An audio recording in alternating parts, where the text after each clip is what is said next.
Good morning, everyone. I'd like to introduce my PhD thesis topic in the few upcoming moments. My name is Hanna Gizaw, and I work as a resident doctor at the Department of Obstetrics and Gynecology at Semmelweis University. My vision is to provide better antenatal care and higher quality of life for the newborns, and my mission is to provide evidence on optimal paternal age for having children. Currently, I have two specific goals on the same topic, in my first project on a worldwide level and in my second project on a national level. Let me talk a little bit about my first project, which is investigating the influence of paternal age on the development of congenital anomalies. Worldwide, 2 to 4% of live birth involve congenital anomalies causing significant medical, surgical, cosmetic, or lifestyle consequences. And there is an increasing number of the fathers at the age of 40 or more, but not only advanced, but both low and high paternal age can be associated with an increased incidence of congenital anomalies. And currently, there is no consensus on the optimal paternal age for having children. So my aim is to investigate the association between paternal age groups and the incidence of congenital anomalies. My clinical question is, are there paternal age groups with an increased incidence of congenital anomalies? And I'm working with the frame of PEO. My populations are the newborns. I compare different age groups of the fathers, and my outcomes are the congenital anomalies. And my hypothesis is that there are paternal age groups that increase the incidence of congenital anomalies in the newborns. We've carried out a systematic search in 3 comprehensive databases, and we came up with almost 10,000 hits last November. And after finishing the duplicate removal, we had 34 eligible full texts. Out of these full texts, we could only use 7, because these were the similar ones, which had the same age groups, the same reference age group, and used a logistic regression. Let me talk a little bit about my results. I'd like to highlight my significant result. As you can see, there are the age groups that we looked at and all the anomalies that we also took into consideration.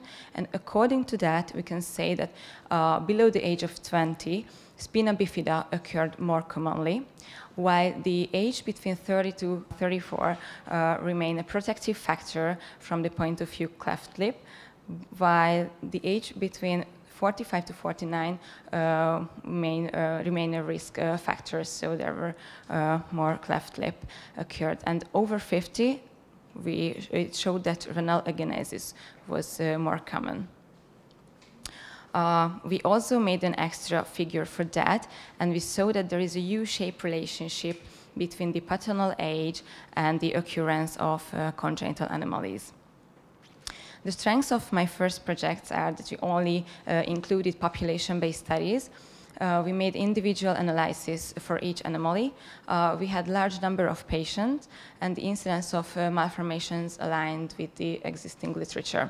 But the limitations were different age categories, and because of that, we had to exclude many studies. The inconsistent outcomes and heterogeneous reporting hindered analysis, so we couldn't compare these properly.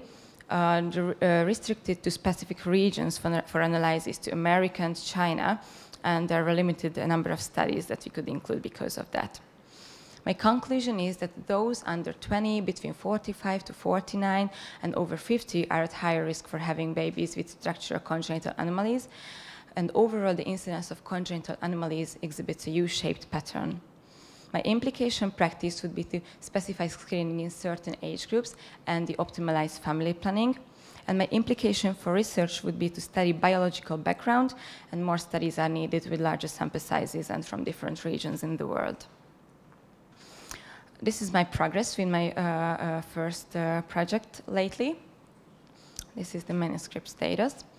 And let me talk a little bit about my second project, which is investigating the influence of paternal age on the development of congenital anomalies in the Hungarian population between 1980 and 2009. 4.5% of live births involved congenital anomalies in Hungary in 2021. In 2000, 16% of the fathers were under the age of 25 when their first child was born, and by 2016, only half of the fathers were below the age of 25. And 5% of the fathers were at the age of 45 or more when their first child was born in 2016. So we can say that the age of the fathers at the birth of their first child increases. And there is no consensus on the optimal paternal age for having children. So my aim is to identify high-risk paternal age group in the Hungarian population for congenital anomalies. My question is, what is the ideal paternal age to minimize the risk of congenital anomalies? And I have a very similar work frame. My populations are the newborns, and we are taking into consideration the age of the fathers, and their outcomes are again the structural congenital anomalies. And my hypothesis is that certain paternal ages can be associated with increased incidence of congenital anomalies in the newborns. And my clinical implications is to increase childbearing awareness and lower the incidence of congenital anomalies. Let me talk a little bit about our study design.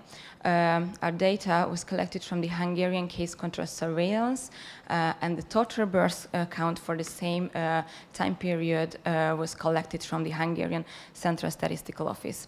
The study period is between 1980 and 2009, and during this study period, there were more than 32,000 live births with anomalies, and during this time, there were more than 3 million live births in Hungary.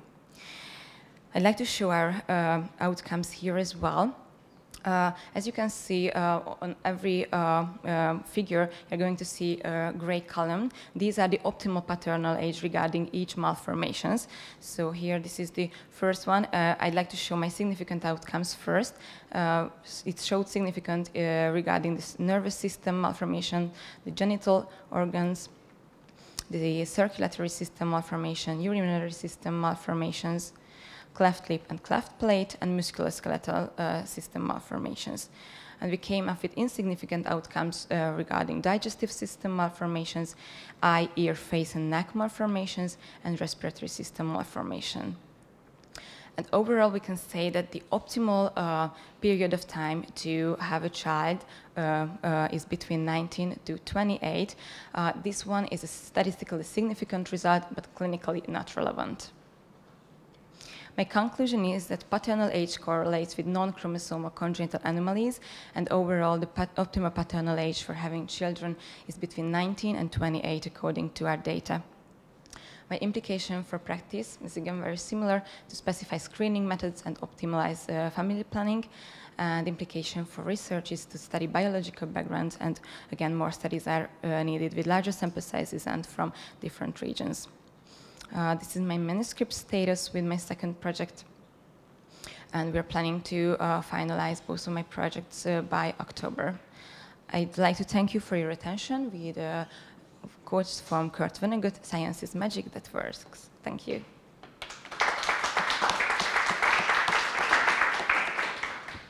Thank you for your presentation.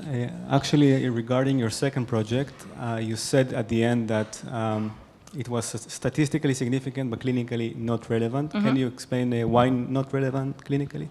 It only increases the risk apart from this age group 10%, so it's not clinically relevant. Thank you. I also would like to have a question. First of all, that you were mentioning that the birth defect congenital anomalies, that how was the outcome measured? That you were also taking in consideration those cases where there was an abortion because it was already diagnosed before the birth with an ultrasound, or how did you define actually this outcome? Thank you for your questions. We collected all those cases that ended up with abortion, and we extracted all of this. So we only took into consideration the live births. Okay, thank you. So, and my second question goes that you said that these are non-chromosomal congenital anomalies, but again, here you were excluding all those where there was, because sometimes, of course, there's not definitely a chromosomal investigation. You were excluding those where there was a chromosomal aberration in the background? Yes, yes. You know, there are these BNO codes, and according to that, we extracted all that started with Q9. These are the chromosomal abnormalities, and we only took into consideration the structural ones. Yes. And these ways, it's trustable, the system. I mean, they are putting definitely everything which came up as a result. They should. We think so. Okay. Yeah, okay. thank you very much. Yeah. Congratulations for the nice presentation. what's your experience? Did the studies that you used in your first project did they adjust for confounding factors? Yes, yes, yes, and that was one of the hardest parts with my first project to extract all of the confounding factors. I think we made it as we could. It's not 100%, but it appears in the risk of bias. I see. Thank you. Yeah, I have a similar question for confounding factors. I mean, it's really interesting that you're investigating paternal factors, since maternal factors are already like investigated well in the literature. So in those studies, what about the mothers? Like, were there data available about them as well? Any kind of risk factors? The ages, so the median ages were extracted from these studies. These were available information about the mothers. So we showed them in the And could you like analyze them in the statistical analysis? Yes, Okay. yes. Yeah.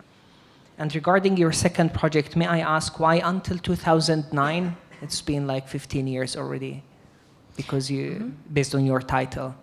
Yeah, the data collection stopped there because okay. of the lack of financial resources. All right.